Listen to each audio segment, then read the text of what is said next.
glad you could find time to join me today. This is The Point, and I am Miriam Agutu. The presidential post in the next coming elections have attracted a lot of aspirants who are ready and willing to replace the current sitting president of the Republic of Kenya, Mr. President Uhuru Kenyatta. And such is my guest today, who thinks if given the leadership of this country, he has the Kenyans' wishes and vision at heart, and he can transform the lives of Kenyans. I'm joined by Japheth. Is it Kavinga? Japheth Kavinga Kaluyu, and I want to correct that because constantly it is being said Dr.Japheth Kavinga. That's my that's my middle name. Okay. I want to make sure that Kenyans know the right name so that in the ballot they choose the right person. Okay. That is Dr.Japheth Kavinga Kaluyu. Kavinga Kaluyu. Correct. So welcome to the show, and I'm happy to have you. Thank you for having me. Okay. So I've heard several interviews with the presidential candidates. I think you were the sixth I'm talking to, and I've had a lot of narratives and ideas and their agendas and manifestos on how they're planning to change the life of Kenyans. Right. Is there something you think I haven't heard? Since you're the one hearing it, I don't know what you've heard, but I can tell you what I got for Kenyan people. Okay. So first, I want to, thank the Kenyans wherever they are listening.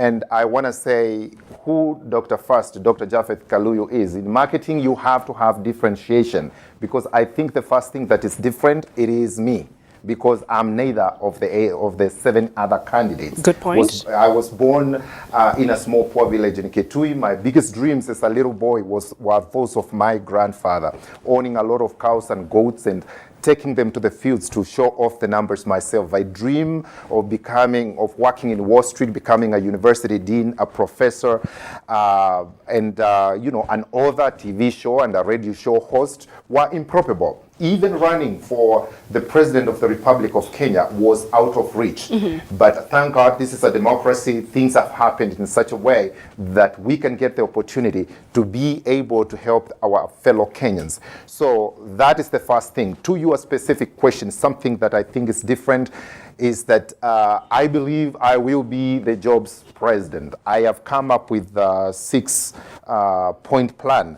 and we can discuss those point for point, but I have a special plan, particularly in the job sector for the youth.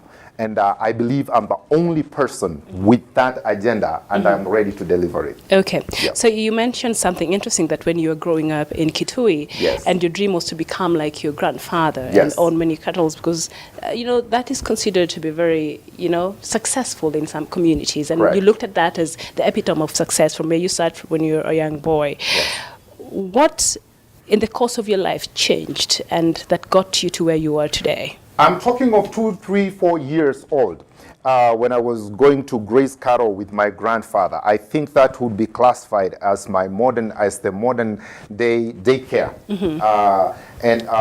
That was a unique daycare. Yeah, unique daycare, because my parents were working class, and they were, working very hard to keep the roof of our, of our heads, and the food on the table. And they would tell me going to graze cattle with my grandfather was fun, so I should join him.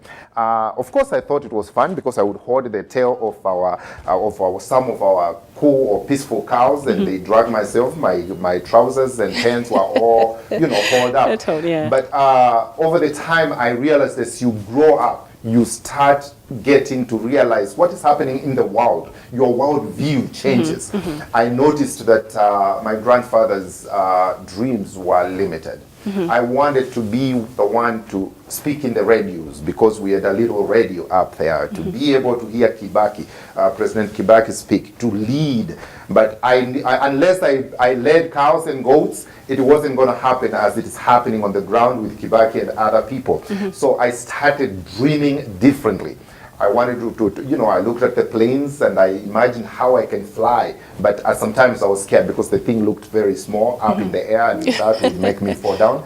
But as I went to primary school, our teachers told us that there is another world when you start hard, play by the rules, and follow what the discipline that you're supposed to follow, that you can do better. You can even lead a country if you dreamed big, and you can be able to get there. So over time, my dreams changed through primary school, through secondary school, where I went to St. Charles Lwanga, and it's a school that was really good. We were told we can dream as big as we want. Our success was limited by how big we can dream. Okay. Yes. Oh, that's really wonderful. So how would you rate your confidence in reference to being in touch with the issues that Kenyans would want addressed? I would say 100% I am in touch, and I know what is happening on the ground, and I feel confident, and I'm ready for duty to take on August the 9th. I'm ready to take on the duty to lead this nation to a different cause. So what are some of these issues? So we, when let's have a step back, and I say this journey really started 5 years ago. 5 years ago, when I started thinking about the issues of Kenya, I wanted to come to Kenya, and I came. I wanted to learn the aspirations, the challenges, and the dreams of our people. I wanted to change their lives, but instead, they changed mine instead. How so? Their dreams became mine. As a research scientist, I know there is something, you come and immerse yourself in a community. If you're not careful, that community can influence you. You can become part of that community, and that's exactly what happened. I was part of this community before I left to Washington, D.C. So their dreams, I could associate them, their challenges, I could associate them with me, and together we began on a journey. 2 years it became, and a year ago it became intense. I held, along with my friends, we held a big youth event at Management University of Africa to ask them, where do they see Kenya? What are the challenges? Where do they see the nation? Because they are the one to inherit the future of this nation. After that, it was attended very well. Honorable Soro, we had Kamau and the terrorists, and we spent a whole day, me talking about my life. Then in January, early this year, I invited all the youth across the country under an event called GROW, Generation Riding on Wisdom. And we wanted to know, we brought Kenyans, all the youth across the country, to understand, where do you want to go? To take responsibility of their future, be their brother's keeper, and also begin a journey where they have to understand the future is theirs and no one else. They cannot get involved in election violence and all those. So we held that in Kasarani as a symbolic time. And still we are in touch and going forward. Now, because I know the youth, the reason why I chose the youth in the first place is because they are 70%. Actually, our youth is a little older than Africa, which is 75%. And I wanted, this is the generation that's going to be next. They're going to be marrying, and they're going to be having an explosion of population that is awaiting us next. 47% unemployment. Average for the national is about 40%. We are 51% about the debt, actually over 51 towards 53 national debt, 10% deficit of our national budget. The situation looks very dim. And if we do not take challenge and actually try to start solving these problems, we cannot go forward. So I came up with a 6-point plan. When I looked at one of the things that came out, and it's very different than the rest of the politicians, because I did needs assessment. Most people think being a politician is cool, you make money, and therefore, vote for me. I took 5-year journey to understand the needs of Kenyans. Number one, to make life affordable, period. Because a lot of youth do not have jobs. We are talking of 50%. And instead, you find the government is busy trying to collect taxes from mama bogas, running around them in the city, trying to catch them on the taxes. They are not doing taxes. Yeah, we cannot do that. Instead of collecting taxes and milking them, why don't you increase the jobs or reduce unemployment so that we can increase the tax base? So instead of running after people, let's just release the beast of economic growth. So I will make sure the diaspora brings and the investment companies. I have investment companies from UK Wales that are ready to come and install that. That is easy. The first year of my administration, we will make sure that we cut 50% of youth unemployment in this country. And I mean business. Number three, I will make sure, even if I create these good jobs and the youth cannot work, they need these skills, right? My government will make sure that we finance free skills training for inner city low income and minorities, Kibera, everybody else. They will be invited, even women who are most important in making sure that this country goes on. You know, in family handling kids, they will be taught. So they don't have to come to Nairobi to actually work. They can act, as long as there's hotspot and they have a terminal, they will be able to have jobs serving the world over. So there is work. And the world is waiting. If we cannot serve the world over, we are not part of the global village. They are waiting for that. Number four, cutting taxes. I will cut the taxes. I trust Kenyans with their money back in their pockets, because you hear we collect taxes as teachers. They come over in the Nairobi. You hear people have taken the money, have eaten the money. They have not been prosecuted. No, I will cut taxes. I will cut the size of government using Six Sigma, lean, mean, to make sure that we can cut the waste. Over 300 billion is wasted in this country because of wastage in bad systems, and people like when it is broken sometime. But I am telling those people that they cannot get into the wastage part of it. So I'll cut taxes, and to cut taxes, we increase the jobs, tax base. Then we are able to cut taxes because why? We can employ more people. Okay. Now, those people who are using loose parts of the system so that they can get money and waste the people's taxes, I will be the end. That is number 5, the end of corruption. Because I'm uncompromised, I don't belong to cartels, I do not belong to interest groups, I am not a career politician. And I have only confessed anyway, only one group of people I'll be serving when I become the president of Kenya. That will be Kenyan people, and that is the only group. When I go to sleep in the State House, it's the only group I'll be thinking about it. When I wake up, that's the group I will be thinking about. Finally, diaspora teaming. Diaspora has been left out in all this throughout. They have not participated. There's a lot of red tape with corruption. They cannot get through the red tape. So you are asked for 10%. Let's not just even try to be naive. Everybody's asking 10%.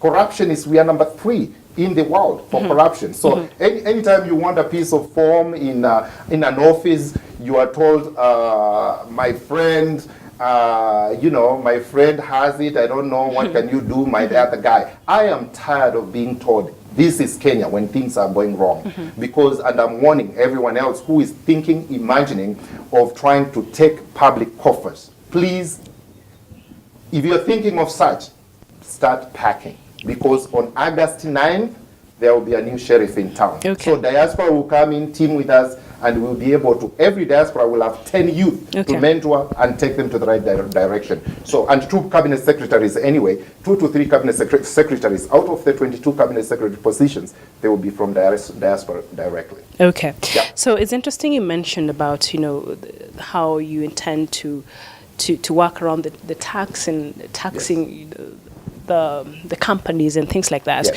So many companies are closing shops right now. We've seen the international banks closing shops and going back to their countries. And we're seeing companies like Nakumatt and Uchumi really struggling and are threatened by foreclosure. Do you think tax credit maybe will be a quick fix for this, or what is your plan around this? You are having the answers and you are young. You motivate me when I hear that, because I will be solution. When it comes to companies, and I didn't want to make it longer because I have a 6-point plan. Okay. Unlike most people who say, look at my 5 fingers, consultants tell them, make them 5 so that they can deliver. No, I have 6 because Kenyans need the 6. Okay. But now, when it comes to businesses, I will have 3-4 tier levels. First, small people, the individual level, I cut taxes. When you have money more in your pocket, you can be able to pay fees, you can buy a uniform. That increases business. You have purchasing power.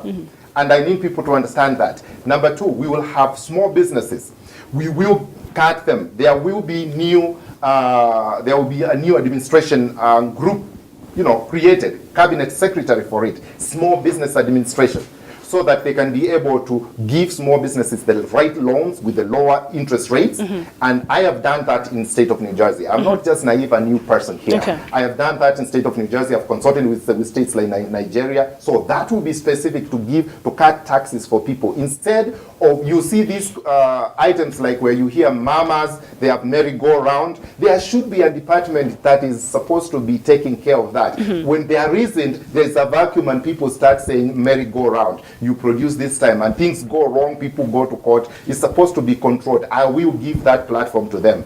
Mid-range companies, if you hire a youth that is disgruntled, homeless, has no job, disgruntled, you bring them. There will be a form to prove that. You will get a tax cut for hiring a youth or someone who is who needs to come back to the society. With the big companies' investment, they will get investment incentives to invest in this country, lowering their taxes, and also if they invest in outside the city, in the circular part of the city, they invest it away to take the jobs to the rural areas. They will get a tax incentive. So we have ideas. I'm just saying that there is a lot of ideas, and I'm worried when I don't see these great ideas coming around. Are we out of ideas? And the good ideas that come from the rural areas, Nairobi has become a place where good ideas come to die. People, they take manifesto in the dustbin the first day of office. This will no longer be the case with my administration. So I'm asking Kenyan people to give me the opportunity to be their commander-in-chief. And if that happens the next 5 years, the best of Kenya has never been seen yet. Okay, so I'm sure Kenyans are out there listening. This is The Point, and my guest today is Dr. Japheth Kavinga Kaluyu. Correct. Thank you. Keep that last name. I want, unless you want to prevent my votes. No, I don't want to sabotage. I don't want to sabotage you. I have no intentions. Thank you. So you talked about your 6-point agenda. Yes. But out of that, I didn't hear your solution for the food insecurity. Do you have an agenda for food Correct. security? And that is the first point. That is making life affordable. That is very important to me because I just was speaking in summary. When you talk making life affordable, you are talking of water, making it easy to access water, making it easy to access food, health, and just general social services, particularly even the old elderly generation. You have to be able to make it easy for them to access. We are talking of access. I'm not just talking about access, I'm talking about quality and cost as well. They are called the trifecta. The cost, access, and quality of life as well. You just don't give them water. What if the water is bad? So we have to think about that. I have a good plan for them. First, to make sure that we have equalization fund, and each county, I work with each county to make sure that the zones that are disadvantaged, like places where it is very dry, in the Constitution, it offers the ability to zone out those areas as really disadvantaged. You work with CRA, Commission of Revenue Allocation. And I don't see these things mentioned because I think people are busy contracting and making money. But you need to be able to zone those people. It is their right. Food and water is not even a plan, it's not even an initiative. The Chapter 4 of the Constitution says it is their basic right. So I'm enforcing basic rights. And the Constitution says how. You go and make sure that you zone those areas out that have no food, water, and you work with the CRA. They have to approve it, which is Commission of Revenue Allocation. And therefore, you go after that, you go to I'm telling them the process even. You go to the Parliament and you seek permission. If you prove that can be done, then they are given, there's a percentage of money that is set aside in our budget of the Republic of Kenya called Equalization Fund. And we can access those. Kenya has a lot of potential, and all the areas, if it is in Turkana where there is no water, sitting on a lot of water, we will have no more of that. But that is not enough. You are talking of how we give food, how we give water. There is the word give. There's going to be empowerment in that, but it's going to be practical. If you dig a borehole, you dig two. You will have a borehole, because if you dig a borehole, you are taking water out, reducing the water table. So where is the water? That means it is a resource that can be finished. You're going to dig another strategic borehole to put the water back that is runoff in a safe manner. A lot of countries do that. You dig one, you dig another one to put the water back that you take out. The food that we are given, like when there is emergency, it needs to come with conditions. How do we replace the food that has been given to us? So there's going to be real innovative ideas apart from we'll bring you food. That's what I'm hearing in the campaigns. Hey, when on August 9th, the primary school will be free. On August 9th, there will be no more this. Everything will be free. Seriously, well, how you gonna finance this? So I am the only candidate who has specific plans. When I say I have something for the youth, I give specific details. That's how I'm trained. When I say there's going to be water, I'm telling you how we're going to make sure we even have funding from Equalization Fund. Nobody's talking about those issues, and I'm looking to debate these issues on a national scale on the debate, presidential the debate is anywhere. coming. So I'm looking forward. Those are specifics, and that's how we're going to stem out the shortage of these things. Okay. Yes. So the next question is in two parts. Yes. One, do you think Kenyan borders are secure? And two, President Uhuru Kenyatta has been in the news the past couple of months. He wants to close the camps, the refugee camps on our borders because he's citing insecurity, which to some point we understand. But do you think that's the right move? And do you think our borders are secure?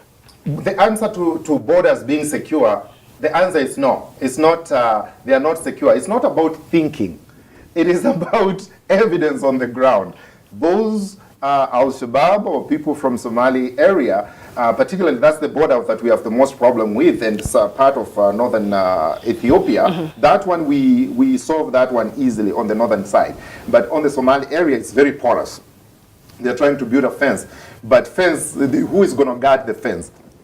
Building a fence is not necessarily just the solution. You have to know how to have a big road, and also technical, even in the United States where there's a fence between Texas and other places, no one can actually guard it. So they have technical and technological, cameras that show who is jumping the fence from Mexico to United States. But still, Trump wants to build the wall, so that it's not enough. Yeah, well, we have to define what a war is first, but it's not going to happen. It's the politics is politics, and exactly, and I like the route that you are taking, because you are saying people promise things they can't deliver, and that's where we have to really watch, because if Kenyans get it wrong in 2017, you have yourself to blame. I am coming here as an alternative. So on August 9th, if you get it wrong, business as usual, you will never have to blame people, oh, they did this to us. You had a choice. And that's why I'm offering this choice. So borders are porous. We will make sure that first, patriotism,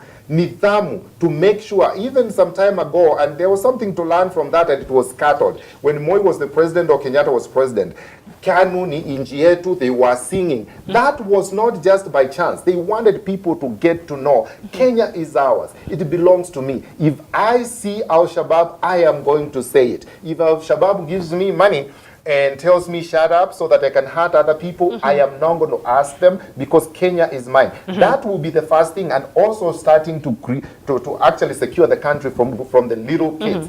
In United States and other countries, the first thing they do every morning is to recite the national anthem and also a pledge of allegiance. I pledge my allegiance to the Republic of Kenya and for what it stands. That is not done. You come in primary school, you're in class, who did his homework, who didn't know his homework. By the time you're standard 7, you don't even know where you belong. I want to bring that back to Kenya. And that's where I'm saying that you don't fight insecurity directly. It's a long-term plan. So anyway, when it comes to, we're going to hire more boys to make sure they can guard our border. We bring technology to make sure it is, taking place. Now, when it comes to the camps, there are disadvantages and advantages of closing it and not closing it. I am for do not close it. These are humans, because a country is rated by how they take care of the vulnerable children, women, and disabled. Those are vulnerable population. Taking them back to Al-Shabaab, what are we trying to do? The other part of it, there's a lot that is never said in the background. Are we getting financed from United Nations to make sure, and a lot of attacks have come from those camps. So we need definitely financing. There will be a sit down with the United Nations. We want to keep them, but how do we get resources to make sure we stem out terrorism from there? We make sure they have enough food. We don't want embarrassment. They are in our camps and they are dying. So those are discussions that are on the background. All Kenyans get is the front end. We want them or we don't want them. So they will stay, but I would have a talk. I have a good relationship, strength that I can talk to the United States. They will finance us. We will keep them. Border will be closed. But then, you know, security also means that fighting in the behind the fences. We will pull our boys back from KDF, from the Somali, but we will pull them in phases over time, and we leave a small force that will fight along with the rest of the governments across the world, so that our Shabab is kept at bay. Now it's getting better. Famasho is someone we used to, you know, have live in New York, in Buffalo up there, and is now the president of Somalia. So those who are talking of diaspora not being president, we articulate, we understand issues, just like Famasho. I will work very well with Famasho to make sure that Somali is a good zone, and that's what it requires. Okay.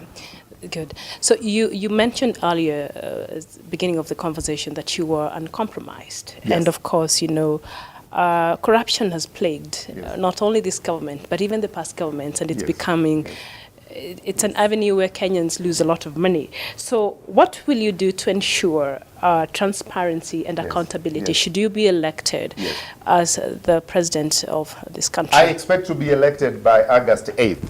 I can't wait the day I say I, Dr. Japheth Kavinga Kaluyu, I swear that, and the rest is history. Corruption is very easy to fix. What lacks in this country is the will to fix it. That is what is lacking. Has it been done before? Yes. Magufuli just did it. In 3 months, he was starting to regain surpluses for Tanzania. Who else has done it? Kagame has done it. It has one of the lowest corruption indexes in the world. In the world, you don't mess with that. So when there is a will, and those are young countries, they are countries where new people, and you know how it was done? You begin by electing one of yours. That's what I'm saying. Maybe 90% of Kenyans, they are struggling. Only a few people are actually comfortable. Majority of Kenyans, they are struggling. I don't have a name, family name. I do not have that much money. I'm not coming here for money, fame, or anything else. I'm one of them. I'm one of you Kenyans. So I feel you. So if you take me the way you took Magufuli in there or Kagame in there, I will be fighting for one of yours. How about being self-ruling because you are electing one of yours? The 90% to elect one of yours. And I am that person. I know what it feels to sleep hungry, what it feels to lack or just to live poor. So what I'm saying, that's where corruption starts. I'm not just talking, these things are related. So if I know how they are corrupted, they cannot get a job, you are told constantly pay 100,000, 50,000, there will be no more of that. I have said again, I will be the end of corruption. And I mean business, because I know who I'm leading. The majority have lived like them. So yeah, I can finish this, and you know, I will have public prosecutions. There will be things will move very fast. If you are caught in the web of corruption, you'll be prosecuted in public, and there will be no MCAs who are released and they go run for an MCA after, you know, that's not going to happen. And your salary will be cut. There's no dragging of things. And you know, sometimes I'm the kind of candidate who gives credit where it is. President Kenyatta has worked very hard, suspended cabinet ministers and all that. But when the cases take too long, these people continue being paid. And when they are paid, they are taking money resources. That will take a month, and either you are in or you are out. Okay. That's how it's going to happen. Fair enough. So do you have plans in place to reduce the ever-increasing national debt? Yes. I have the plan. The plan is very simple. Increase the jobs. So now, I had not told you a little bit of my background. And I told you I have a bachelor's in finance economics. I have a master's in finance economics from Rutgers. I went to good schools. I was blessed, not, and many other Kenyans. My story is many of the Kenyans' stories. I have after that, I went to medical school for 5.5 years. I have a PhD in health policy and research. I worked in Wall Street for about 6 years, and JP Morgan Chase and all that. So I was teaching people how to invest, how to get these things moving forward. So I have experience to make sure some of the economic issues like there is debt increases. So I have firsthand dealing with different countries in Wall Street, how they deal with the debt, national debt. Now, the national debt, there's nothing wrong with it as long as there are resources to finance it. What we have is small tax base. Now, that is why when you take your car outside, there's a lot of potholes. The roads are not being fixed. You know why? Because all our taxes go to do what? To finance the debt.